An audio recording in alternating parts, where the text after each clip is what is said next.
معروف ماڈل اور make up artist Nadia حسین نے خواتین کو مفت مشورہ دیتے ہوئے کہا ہے کہ اگر ان کو اپنے جسم میں کوئی تبدیلیاں ہوتی ہوئی محسوس ہوں تو فوری طور پر اپنے خون کا ٹیسٹ کروائیں تاکہ وہ مہلک بیماریوں سے بچ پائیں۔ انسٹاگرام پر مختصر ویڈیو شیئر کرتے ہوئے نادیہ نے بتایا کہ حال ہی میں ان کو اپنا وزن بڑھتا ہوا محسوس ہوا، خاص طور پر ان کی کمر کے ارد گرد چربی جمع ہونا شروع ہو گئی تھی۔ میک اپ آرٹسٹ نے بتایا کہ چربی جمع ہونے کے علاوہ انہیں ورزش کے دوران بھی جلد تھکاوٹ ہو رہی تھی اور مجموعی طور پر انہیں اپنے جسم میں تبدیلیاں محسوس ہوئیں، چنانچہ انہوں نے اپنے معالج سے رجوع کرنے کا فیصلہ کیا۔ نادیہ حسین کے مطابق معالج کی ہدایات پر انہوں نے خون کے چند ٹیسٹ کروائے تو معلوم ہوا کہ ان کے تھائرائیڈ ہارمونز میں گڑبڑ کے علاوہ ان میں آئرن، وٹامن ڈی اور وٹامن بی کی کمی بھی ہے۔ ماڈل نے بتایا کہ وٹامنز کی کمی کے باعث انسانی جسم کا میٹابولزم متاثر ہوتا ہے، جس سے وزن میں اضافے کے علاوہ تھکاوٹ، چڑچڑے پن اور ڈپریشن جیسی علامات میں اضافہ ہو جاتا ہے اور انسان کا دل کسی بھی کام میں نہیں لگتا۔ نادیہ حسین کے مطابق وٹامنز کی کمی کی تشخیص کے بعد انہوں نے سپلیمنٹس اور وٹامن سے بھرپور غذائیں کھانا شروع کر دی ہیں اور اب وہ بہتر محسوس کر رہی ہیں۔ ان کا کہنا تھا کہ وہ پہلے وٹامنز والے سپلیمنٹس استعمال کرتی آ رہی تھی مگر کچھ عرصے سے ان کا استعمال ترک کر رکھا ہے،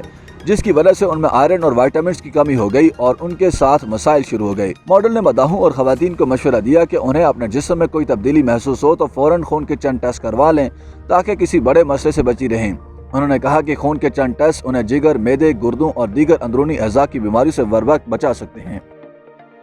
YouTube پر گوگلی نیوز دیکھنے کے لیے youtube.com کی سرچ بار میں googly news T V type کریں۔ گوگلی نیوز کے پیج پر سرخ رنگ کے سبسکرپشن والے بٹن پر کلک کرنا نہ بھولیے۔ YouTube پیج پر اپلوڈ ہونے والی ویڈیوز سے باخبر رہنے کے لیے بیل آئیکن پر کلک کیجیے۔ آپ کو ہر نئی ویڈیو کے بارے میں نوٹیفیکیشن موصول ہو جائے گا۔